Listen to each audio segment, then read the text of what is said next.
Didn't make a difference. Huh? I have a question. Education system, the NCERT and everything wants to teach students maths, science and everything. But when I go out, I want a skill-based system. Why don't they teach through art, through designs and everything to be more creative and try to innovate stuff? Why it is not taught when you go to a government school? Why only maths is taught? Why is it a very theory-based? Why can't it be practical? I mean, it's the same thing that... Or ask different question. Let's assume for a minute that college doesn't ask us, school doesn't ask us. What prevents me from being practical? When I come home from the school, I can do something, isn't it? What prevents me from taking up experiments at that stage? So problem is not with the school, problem is also with the parents. True. My friends.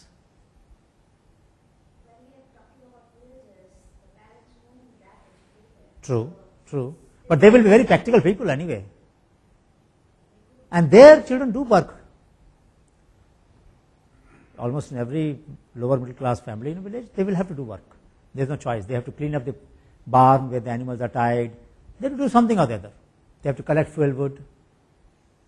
They have to do something.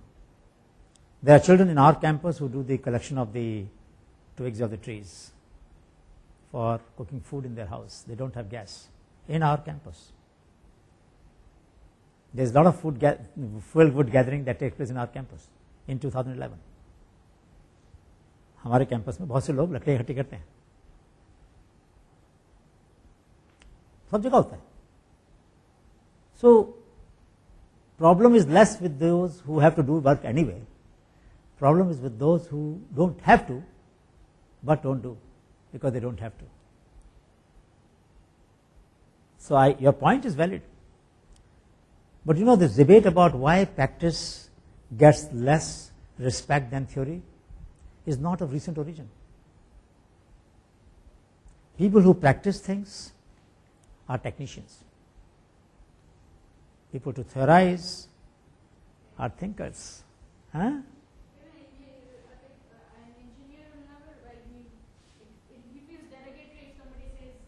No, I mean, there are good engineers also. It's not that. There are good architects, there are good engineers. There are a lot of people who work with hand. That's not the issue. But as we discussed in the earlier two sessions, by working with hand, it is not that you just do practical work, you trigger reaction in the brain. So the point that you are raising is slightly different. It is not so much the practice per se, but the practice to induce in the mind those reactions. You know, there's a very interesting episode I should tell you. There's a word sanskar. Sanskar is a Sanskrit word. Most of you might have heard it at one stage or the other. Gujarati also has this word, Sanskrit also has Bengali. All Indian language, I suppose, have this word sanskar. So once I did a research on what are the various meanings of this word sanskar.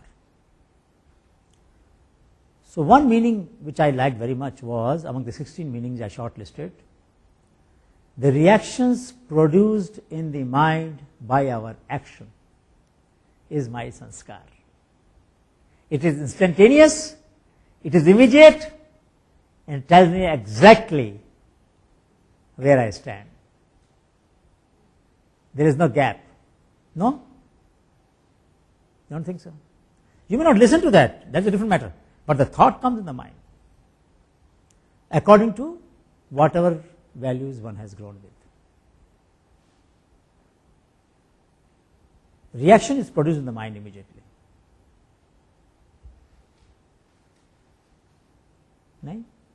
Immediately. So I thought that what we are talking about is not just education, we are talking about sanskar. How do we create sanskar? How do we create an ability in an individual to have such parameters of evaluating one's actions that when they take the action or they are about to take the action, a thought comes in the mind. What are we doing? Is that what you want to do? And then whatever follows, doesn't matter. So perhaps if we took action more often, then feelings get sharpened. To me, I will come to that a little later, that the concept of voluntary suffering is very critical, because voluntary suffering is like a sandpaper which sharpens our soul. You know, why do some people sense the problem of others better than some other people? I think the reason is that they have sharpened their soul. So it's like this: you have a caliper or you have a scale. Some scales can measure, the minimum is the 1 millimeter, and some can measure 1/100th of the millimeter. Correct?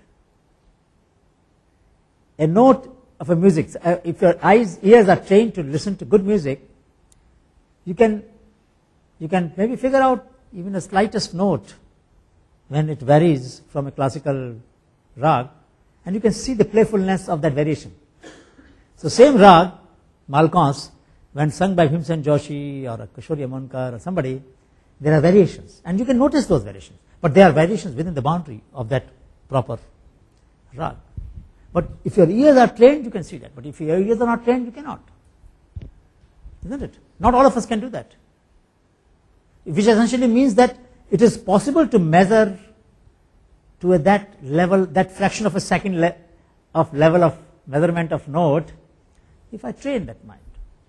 So it is not so much the tool I have. At that moment, tool of measurement is not the acoustics, not the what do you call that system that you have which amplifies the waves and gives you every movement, and then you're not using any instrument, you're using this instrument. It does it. How does it do it?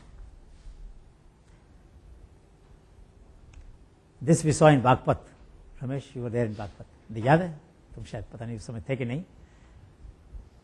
This is a store of, you know, on the top कंडा बोलते हैं north India में, cow dung cakes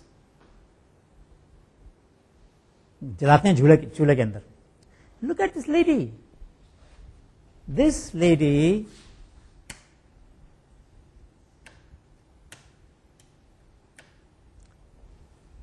this artwork that she did there, isn't it amazing? What made her to do this? Why did she have to do it? Who was watching it? Who was the peer group? Was there a spectator? Was there an audience for this art? Is it necessary that unless somebody appreciates, we will not do something better? You know, many times they say, sir, क्यों करें? कौन पर? Who appreciates? नहीं कहते हैं students कई बार बोल देते हैं ना ऐसे बातें, प्रोफेसर भी बोल देते हैं, यार कौन परवाह करता है? Why do you care? But she had nobody to appreciate. But as an artist, that is the only way she can do it.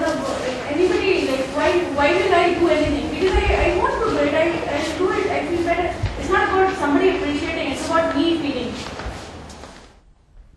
No, the point that I am trying to make. She would have felt good if somebody appreciated her work. But anyway, she'll do it because that's the way she can. There is a beautiful phrase in Hindi, Swanta hai sukha, for one's own happiness. Huh? When the excellence is produced, the most exalted form of creativity is produced when it is done, when it is pursued for one's own happiness. For one's own happiness, regardless of anyone else appreciating it or not appreciating it. Who cares? परवाह नहीं, फर्क क्या पड़ता है? मुझे अच्छा लग रहा है कि नहीं लग रहा, नहीं लग रहा है तो बस खत्म बात. मुझे और मेहनत करनी पड़ेगी, और करनी पड़ेगी, और करनी पड़ेगी. You have to keep trying till you get that feeling that, look, now I am getting joy out of it. So there are, and mind you, again something you are noticing, I am deliberately showing you things that women have done. I am deliberately doing that because I wanted to show how little space women have in this world to show what they are good at. Professional women apart. I am talking about the professional women at the grassroots level. They have so little space. So what do? They crave for space wherever that space can be created, even if it means a kitchen. So I told you about that. Now this arrangement of vessels in the kitchen, isn't it beautiful? Sundar nahi hai? Sundar hai? But it's not random. It's not like my kitchen, where all katoris are lying one over another, all glasses are lying on one over another, all plates are lying on one over another. That's the way my kitchen is. Huh? But isn't this beautiful? And it would have taken some effort, isn't it? There's a statement here. There is a statement here. She's saying something. Whether anybody listens or not, that's up to us. But she's making a statement. Very bold statement about the way she looks at this world. And her statement about what she thinks is beautiful. Her concept of aesthetics. And she's saying, don't give me any tool. We discussed about how tools, a lack of tools constrained the ability of women to create. Now she's saying in a rebellious tone, all right, don't give me tools. I will make anything a tool of my creativity. That's wonderful. That's wonderful. Imagine what great joy she would have had when she did it. And we complain all the time. If only I had this or that, I would have done better. Instead of saying, my goodness, but have I done the best that's possible under the circumstances? I'm not so sure. We can always complain. We can always crib about. But this is just one. Once in that village, Athor, we had done a competition of the way, when we had this kiosk in Mehsana village, we had photographs of various kitchens. We had a small competition. And we said, let the elderly women decide whose kitchen is more beautiful. Just for fun. Just for fun. And then we created a database in the kiosk. That was much before, 95, 96. First kiosk, I suppose, in this country. And women would bring their guests to show, they look my, and we also did the borders of the saris. We had scanned them and made a database of borders. I remember my mother would, when the sari will wear out, she will cut the border and keep it separately. She might fix that border to another sari maybe. So there she had a collection of borders. Because those borders are beautiful. And particularly if it is zari or something, then they are also precious. They were made of golden or silver wires, silver threads. So we had a database of borders and of utensil arrangements. Question is, how do you create that sense of achievement in a society where the only tool they have is their daily life?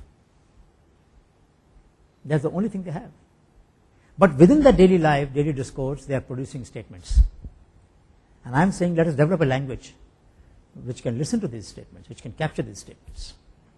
Then there is a new aesthetic which will be born, which will not be constrained by the tools, but will be constrained by only one's own imagination. So there is a different language we are talking about. This language has far too many alphabets, far too many different nuances. It's an amazing language.